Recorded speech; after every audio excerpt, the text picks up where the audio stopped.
Hey everyone, it's V and welcome back to Radiant Reiki Therapy. If you're new here, hello and welcome. I am a Reiki healer and I do tarot and other energetic services. So if you guys are interested in a service, please click the link radiantreikitherapy.com down below.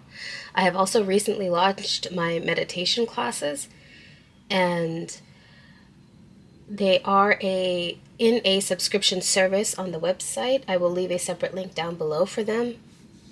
I have also launched my healing art services. I am now taking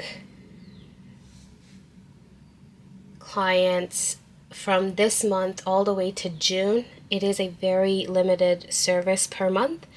So if you guys are interested in some healing art for you and your space, please click the link for healing art down below. But everything can be accessed through the main link, radiantreikitherapy.com. Thank you so much for watching. I apologize, I've been a little sick. Honestly, it's like every time I feel like I'm not going to be sick for a little while, something comes up. And this time it was allergies, even though I am on allergy shots. So I have no idea what happened this season and why it was so heinous. I actually had a really bad reaction to my shot a couple days ago, so I've just been excuse me, kind of resting. Yeah, it's been a whirlwind, I have to say, probably since February. I know the world is kind of also going crazy, but we're all doing the best we can in these moments, in these times, and I'm wishing everybody out there health, wealth, and happiness. I hope there are people out there that are doing well in this chaos, but sending everyone some extra love because we all kind of need it. So if I do sound stuffy, I apologize. Which is funny because spring is actually my favorite season. I love the weather, I love the temperature, I love the breeze that comes with spring weather, and yet unfortunately here I am all the time feeling terrible, but I still love it. What can I do? Love me some good sunshine and a breeze. Alright, so let's see what we have today.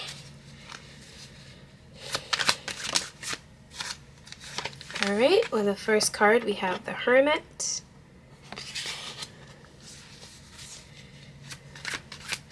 You know, the more I use this setup, the more I like it. Maybe I just need to put a different light so you guys can kind of see what's going on. Oh. We have the Three of Swords. What is this reading?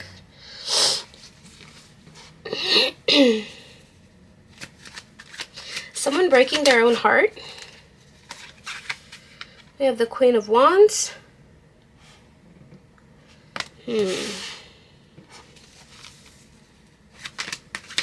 Oh. And we have the Five of Swords. At the bottom is the Nine of Wands. Let's see. I think somebody here is breaking their own heart. It might be... Oh, it's the masculine. So this might be a divine masculine, divine feminine reading. But let's kind of start slow. There is somebody, if you are a masculine watching, there is somebody that you see in their power, which is the divine feminine. They're only looking ahead. They seem that, they have their feet on the ground. They know what they need in life. They know what they want in life, and they're going to go for it. And you are basically watching them while you're trying to clean up your life. It's, if you notice this person here, they're looking back at the Queen of Wands and smiling. Like, even in the midst of your own chaos, your feminine is a light to you. You can't deny it. Just looking at the feminine, looking at your feminine, you know that they are the beacon of light for you. So even in your chaos, as long as you look to her, you're able to handle your chaos very well and actually kind of clean up after yourself every time there is a mess. And the thing is, you look to her so much for guidance, just based on the way she acts. It doesn't look like you guys may be necessarily talking or anything. That also gives me the gray and the blue in the background in the sky also gives me that kind of indication that you're still working on the courage to maybe talk to her or tell her how you feel if you do talk to her.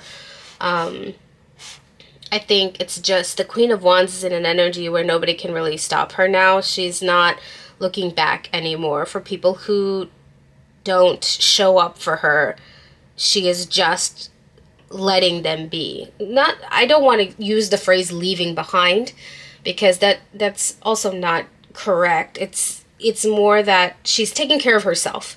She's taking care of herself and she's putting her energy back into herself. So that has nothing to do with you or leaving you behind. It is just how she needs to act to take care of herself, because nobody is coming to her rescue.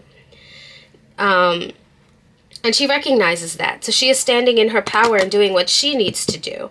But it seems like you are just watching, and the more you watch and the farther you stay, you break your own heart. You know you want to be with her or be near her, or you have very strong feelings for her, but you don't say anything. And I think that is your downfall. Your downfall is that you don't say anything and you make up a lot of excuses to keep yourself far away. It might be that you're also so used to the pain of being lonely, or the pain of somebody, maybe you've had heartbreak in the past before, and because you love her so much, you're afraid that if you come forward, she might not come towards you because she's out here trying to pay attention to herself. And I just want to let you know that just because she's paying attention to herself doesn't mean she doesn't have room to make friends or to make romantic partners or be with a romantic partner. There's, if you notice, it's just nobody's around her right now because she's just taking care of herself. So whatever she's doing for herself has nothing to do with other people. Even if she has family, she has friends, she's just taking care of herself. It has nothing to do with the people around her. So if you feel like, I don't know what to do with this feeling, but I can't stop looking at her because she is everything to me, let her know. I know I say that a lot in my readings to the Divine Masculines. There is nothing stopping you from letting her know but you.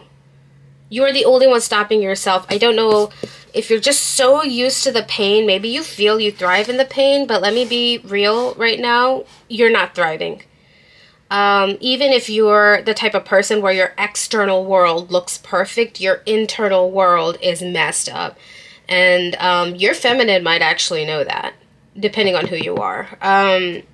Usually with Divine Masculine and Divine Feminine readings, you guys are so interconnected. You probably have telepathy going on. So if you feel bad, she'll feel bad. If she's feeling happy, you kind of, your mood is lifted up a little bit for the day. You might even be happy. But you guys are so in tune with each other, in these energetic relationships. Time and space doesn't matter, even if you guys are far away from each other. It seems like you guys might actually be geographically far from each other, but nobody knows you better than this person, and you have an internal knowing of that. Even if it might not be clear, you don't know how to explain it, it's a very it. You're just so in tune, and you know that this is the only person you're going to ever be so in tune with. This might be a twin flame scenario. Generally with twin flames, not generally with twin flames, I apologize. With twin flames, you only have one counterpart. Generally with soulmates or high level soulmates, you might have more than one, but a twin flame is only one. And I just want to put out there, I specialize in twin flame readings and helping twin flames heal. Remember that the journey is how you heal yourself. And honestly, if you feel a pull to speak to your counterpart after a long time of no contact, take it as a very, very strong sign that now is probably the time to speak to said person, even if you feel you're not ready. I think this type of scenario is that you're always going to feel not ready. External circumstances are never going to feel ready enough for you to talk to this person. But if your person, if your counterpart, especially if you're the masculine, if your counterpart, the divine feminine, is in her era, in her energy, just moving forward, just know that, I mean, she is ready for you to talk to her.